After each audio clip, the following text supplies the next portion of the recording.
네, 라임 사태의 핵심 인물인 김봉현 전 스타모빌리티 회장의 옥중 입장문이 공개가 됐죠. 정치권과 검찰이 소용돌이에 휩싸였는데요. 자신이 현직 검사와 야당 정치인에게 접대를 했고 자신이 접대했던 검사 가운데 한 명은 라임 수사팀에 합류를 했다. 검찰 조사에선 짜맞추기식 진술 유도가 있었고 검찰이 야당 정치인 로비에 대한 수사는 제대로 하지 않았다. 이런 주장이 담겨 있는 옥중 입장문이었습니다. 이것의 해석, 그다음에 검찰의 수사에 대해서 뭐 여러 가지 이야기가 나오면서 공방이 거세지고 있는데요. 지금부터 여야 입장 차례로 들어보겠습니다. 자, 먼저 여당으로 갑니다. 국회 법사위 소속이죠. 박주민 의원 전화로 만나보겠습니다. 나와 계시죠? 네, 안녕하십니까. 네, 안녕하세요. 일단 지금 이 옥중 입장문의 성격부터 좀 봐야 될 것 같은데요. 국민의힘의 유상범 의원은 이거는 권범 유착, 그러니까 권력과 범죄자 유착이다 이런 식으로 주장을 하던데 어떻게 생각하십니까? 글쎄요, 뭐 지금 야당에서는 최근에 이제 이 입장문이 발표된 상황이라든지 또는 뭐 입장문의 내용 자체가 어떤 미리 기획되거나 또는 조작됐거나 뭐 이렇게 지금 주장을 하고 있는 것 같아요. 네네. 그런데 제가 봤을 때는 그렇게만 보기가 굉장히 어려운 게요. 이 입장문 내용 자체에는 이제 김봉현 씨가 자신이 이제 뭐 뇌물을 줬다. 네. 그 액수는 얼마나 된다. 이런 얘기를 다 적어놨어요. 그렇다는 거는 자기가 이제 경우에 따라서는 이 입장문으로 인해서 추가적인 수사나 또는 처벌을 받을 수 있다는 것까지 각오하고 이제 입장문을 발표한 건데, 그런 것들을 봤을 때 단순하게 어떤 뭐 허위, 뭐 조작, 뭐 이렇게 보기는 좀 어렵겠죠. 예. 그러면 거기에 이제 상당한 팩트가 담겨 있다 이렇게 보시는 겁니까? 아무래도 그렇게 좀 봐야 될 것 같습니다. 물론 검증은 필요합니다. 말씀하신 대로. 예. 근데 예를 들어서 이 옥중 입장문에 등장하는 A 변호사라고 있지 않습니까? 검사장 출신의. 네. 근데 지금 이 사람 같은 경우는 그 김봉현 씨 뭐 라인과의 관계에 대해서 부정을 하고 있지 않습니까? 이건 어떻게 받아들여야 되는 겁니까? 그러면? 글쎄요, 뭐 그런 부분도 이제 검증이 필요한데요. 네. 지금 실제로 거기 언급된 거 보면 뭐 계약 체결하지 않고 돈만 받고 이제 역할을 했다. 뭐 이런 얘기들도 나오고 있어서 그런 부분 좀 검증이 필요한 것 같습니다. 예. 그래요. 지금 또 한 가지 엇갈리고 있는 부분이 바로 그 검사장 출신의 이 변호사 야당 정치인에 대한 검찰 수사가 진행되고 있느냐. 일단 남부지검장을 역임했던 사람은 진행되고 있다라고 주장을 하는 것 같은데 의원님은 어떻게 파악하고 계십니까? 그러니까 지금 뭐 수사를 진행하고 있을 수도 있죠. 네. 수사를 했을 수도 있고요. 근데 이제 핵심적인 문제는 이제 여당 쪽 인사에 대한 수사와 비교했을 때 과연 제대로 수사를 했느냐 아니겠습니까? 네. 뭐 형식적으로 또는 좀 나가서 얘기하자면은 뭔가 오히려 덮어주기 위해서 수사를 했다. 예.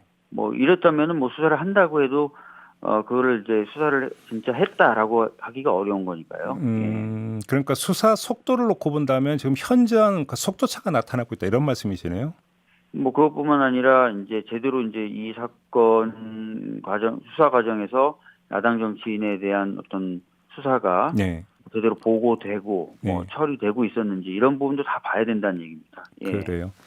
자, 그다음에 또 하나 제기되는 문제가 김봉현 씨가 법정에서 강기전 정무수석에게 주라고 5천만 원을 전달한 바가 있다라고 진술을 하지 않았습니까? 네. 그리고 나서 며칠 있다가 이 옥중 입장문이 또 공개가 되는데 이 내용은 야당 정치인과 검찰 수사팀을 속칭 저격하는 이런 내용인데 이 두 개의 메시지를 어떻게 지금 해석을 하고 조합을 해야 되는 걸까요? 의원님은 어떻게 해석을 하세요?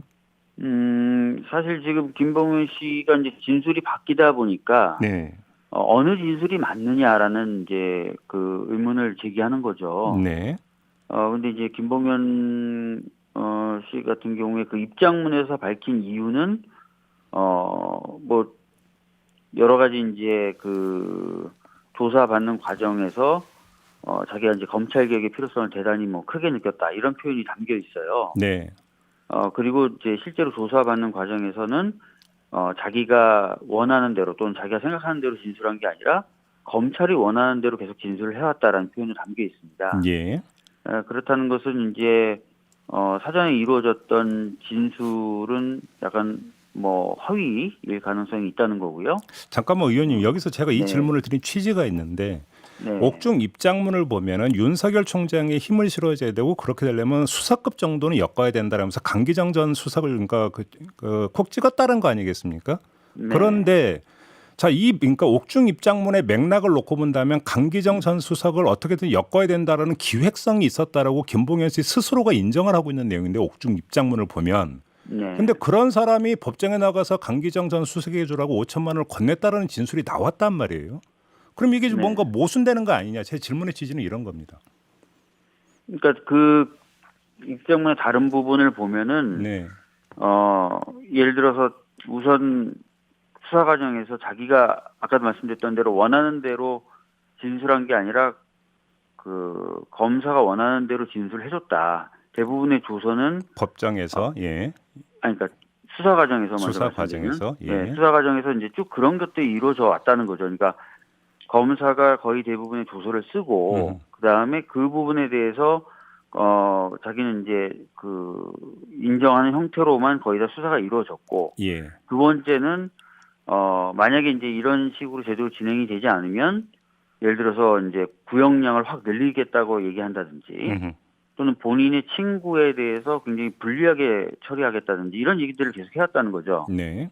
그러니까 그런 연장선상에서 이제 법정에서의 그런 진술을 하지 않았나라고 볼 수도 있다는 거죠. 예.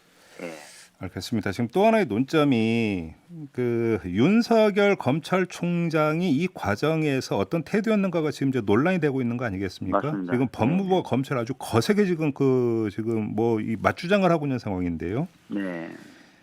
아무튼 그 김봉현 씨 옥중 입장문의 내용을 기초해서 법무부 감찰 조사 결과로는 윤석열 총장의 그러니까 검사의 비위를 알고도 조치를 취하지 않았다. 이거에 대해서 윤석열 총장 쪽은 중상 모략이라고 주장을 하고 있는데 이걸 어떻게 봐야 되는 걸까요?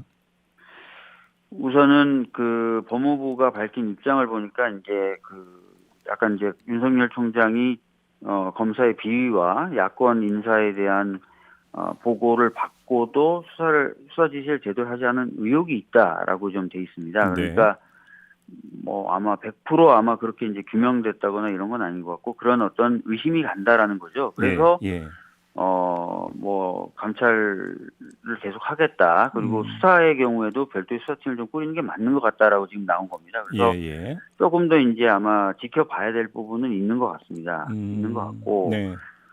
사실은 이제 검찰에서 사건을 수사했을 때 보고하는 라인은 굉장히 간단하고 정해져 있어요. 그래서 관련된 몇 명만 그런 보고들이 올라왔는지 하고 그다음에 또 그 역순으로 지시가 내려갔는지 수사 지휘가 내려갔는지를 확인하면 되기 때문에 사실 뭐 굉장히 어려운 진상을 규명하기 굉장히 어려운 부분은 아닙니다. 그래서 뭐 조만간에 아마 이 진상이 뭐 좀 드러나지 않을까 이렇게 생각하고 있습니다. 근데 지금 일부 언론이 보도한 걸 보면 지금 이 그 라임 사건을 수사한 게 서울 남부지검이었잖아요. 네. 근데 그 송삼현 전 남부지검장이 언론 인터뷰에서 주장한 바에 따르면 그러니까 옥중 입장문에 나오는 야당 정치는 계속 수사를 하고 있었고 윤석열 총장의 보고도 됐고 그다음에 근데 검사 비위 같은 경우는 알지를 못했다. 그래서 보고도 되지 않았다라고 지금 주장을 했거든요. 이건 어떻게 받아들여야 되는 겁니까?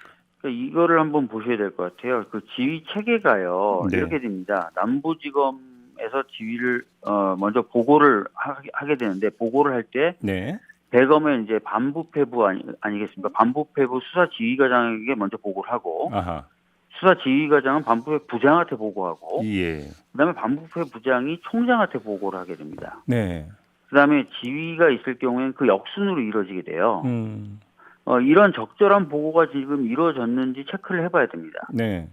만약에 그게 아니라 적절한 보고가 이런 개통에 따른 보고가 이루어지지 않았다. 그리고 지휘도 이 적절한 그리고 이 정해진 개통에 따라 이루어지지 않았다라고 한다면 문제가 있는 거지 않습니까? 의원님 잠깐만요. 근데 법무부 감찰 결과를 보면 윤석열 총장이 검사의 비위를 알고도 조치를 취하지 않았다라고 돼 있으니까 그러면 이게 그 보고 라인을 통해서 윤석열 총장에게까지 보고가 됐다는 게 그 법무부 감찰 조사 결과잖아요. 그런데 실제로 수사를 했던 남부지검의 지검장 출신은 몰랐다라고 주장을 하면 보고가 안 됐다는 이야기가 되니까 뭔가 지금 서로 이거 진실 게임이 돼버린 거 아니냐는 얘기예요, 제 얘기는. 그러니까 저도 그래서 말씀드리는 건데 네.